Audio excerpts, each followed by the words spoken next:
everyone, it's Stephanie Ketcher at Remax and love living in Kitchener-Waterloo. I want to help you be set up for success on your Ketcher cruise. So here's a little list of some different things that you might not think about to pack. So we're going to start with formal wear. Yes, formal wear. They do have captain's night on the boat and I expect at least one night where everyone dresses up. So be smart about it. Don't pack the dress with the giant bottom that's hard to fold. Pack yourself a little bit of a smaller, easier to fold dress. Or maybe a versatile skirt so you can wear more than once. But there is formal night and men aren't allowed to wear flip-flops on this night. So maybe they want to bring a versatile men's shoe. This is not by any means a formal shoe, but will do great with khakis on formal night. Men can't wear shorts and men can't wear flip-flops on this night. So bring a more versatile men's shoe. Women, it's pretty much fair game. You can wear a nice pair of flip-flops or a little pair of heels. I don't suggest bringing a lot of really big heels for the boat, just because it does move, and sometimes when you're taking a step, that step goes up to meet you and you get a little bit of a trip. So I always suggest flats or very, very small heels when you're on the boat. Packing for your excursions. So if you're doing an excursion that requires a closed-toed or a hiking shoe, make sure that you bring that shoe with you as well. Check your excursions ahead of time to make sure you're packing appropriate footwear for that. Maybe if you're doing some kind of cave spelunking or zip lining, that you bring clothes that are meant for that as well. Maybe something with a bathing suit underneath that will dry off a bit quicker if you're in a forest jungle kind of situation. If you're going to the beach, make sure that you bring yourself a beach bag. Now you don't need to bring a towel because Carnival provides the towels, but a beach bag to put that towel in is very, very handy when you're going ashore. Or if you're doing a town tour, maybe a small bag that you can carry other items in, things that you purchased, a water bottle, something along those lines that you want to carry. A little bag is good. So even though you don't plan on doing a lot of shopping and bringing home extra bags, you might need those bags when you're at a certain port. You might also need to bring your snorkel. So if you like to snorkel a lot and you don't want to rent their equipment, you can definitely bring your own snorkel. We always do. We no longer bring our footwear with us for those flippers. We just bring the actual snorkel itself because you can still rent flippers. They're not as gross when they've been used by other people. When you're ashore, you also want to make sure that you have your sunscreen.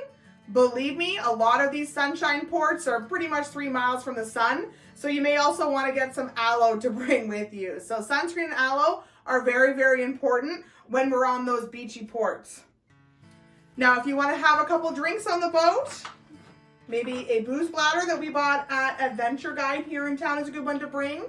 And when you arrive, buy yourself a bottle of wine. Everyone's allowed to bring on 1 bottle of wine on board with them and also 12 cans of pop.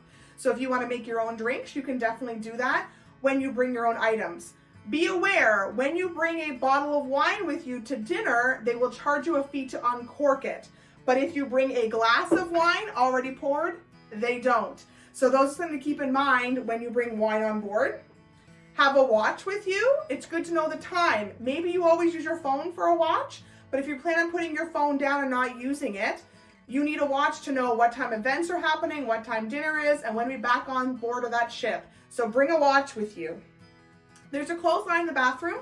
So if you need to bring your bathing suit, obviously you need to bring your bathing suit, but if you need to wash it or dry it, there is a place to do that. There's a clothesline in your room directly. So you don't need to bring multiple bathing suits. You can bring one and manage with that because it will be able to dry every night. Also for the bathroom, I always suggest you bring your regular toiletries and also shampoo, conditioner, mouthwash, toothpaste, anything that you need that way, because unlike a hotel, this does not provide you with those new items every day.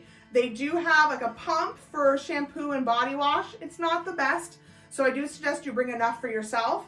Another item they bring that's not the best is toilet paper. So we always bring our own roll or 2 of toilet paper if you are particular about the kind of toilet paper that you use. Theirs is pretty thin, kind of think of Tim Hortons, just not on little sheets, just on a full roll. So very thin toilet paper is what they provide on the boat. Pants with pockets, shorts with pockets, even a dress with pockets would be fantastic. you're having to carry your ship card around a lot. So you have a card with all your ship details on it. You don't want to lose that card. You can hang it on a lanyard if you have a lanyard to carry with you, but often I just make sure I bring everything with pockets so I can put that card in there. A tumbler for your homemade drinks. If you want to be able to carry those around the boat with you, this is a great way. Bring your own tumbler. They do sell tumblers on board as well, but they're smaller. So if you want to bring a bigger drink, bring a bigger tumbler. You need some cash, some US cash when you go to the ports. We don't need any cash on the boat itself because they don't really take cash except when we tip the room people at the end of the time and our dinner staff. But most often you do need cash when you go aboard. So that's for tipping people who are putting your luggage on board, tipping anybody excursions, for cabs, any small incidental things you might need. You definitely will need American cash when you are aboard. Febreze. For those of you who don't smoke, I don't, and I can't stand the smell of smoke, but sometimes sit next to a smoker, either on the Lido deck or in the casino or in the smoking area. So a little bottle of Febreze is really, really helpful to air out those clothes that you have that you want to wear again, or maybe don't want to pack with a cigarette smell. So go ahead and bring those. A charger for your phone or any tablet that you might bring. Make sure that you bring maybe a multiple outlet one for USBs because there is only one plug outlet in the room. If you're bringing a tablet, they do have movies provided on the boat, but if you want to watch something yourself that you've downloaded maybe in the evening, download ahead of time your Crave TV, your Netflix, your Night TV, whatever you want to download your shows ahead of time so you have them ready when you arrive on the boat. Sunglasses are an obvious one, and also a wonderful sun hat. This is George's. He likes to bring a nice sun hat with him, so bring a sun hat and sunglasses. That's pretty much my list. The other few things I might think of as you do something fun would be maybe some beach fun items like a frisbee, or maybe a fun beach game that you might have in mind that's pretty small and easy to pack. We bring some blow-up floaties that are pretty easy, just have little floats on the sides and a mesh in the middle. So they're great to use when you're at beach. There's also, if you need any seasickness medication, this is not sold in the States. So this is Transderm V. It's taken 12 hours prior to needing it. You wear it like a little strip behind your ear. This is something sold in Canada, not sold in the States. So if you want this ahead of time, and it's really behind the counter, but you can get it very easily, just ask for it from the pharmacist and they will provide this to you. And also a magnetic strip card that you're not really concerned about losing. So to use the safe, you need to use a magnetic strip to access it. Maybe this is an old casino card, an old credit card, an old library card. Any of those cards will work well to open up your safe. And that way you're not leaving a credit card out that people might be able to see. This is an older card with a magnetic strip to open the safe. I also bring a couple Band-Aids.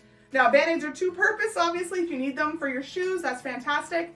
Also, I put them over top of the window peephole. So we have an interior room, it's pitch black, except for that little beam of light that shines through the peephole, and sometimes that gets me directly in the eye at night. I'm very sensitive to light, so I use a Band-Aid to cover up that little peephole hole. And that's pretty much my list of things to pack. If you can think of any other great things, obviously comment below and let me know. But this should be all you need to have a successful and fun Carnival cruise. And hopefully we'll see you there on Catch Your Cruise one day.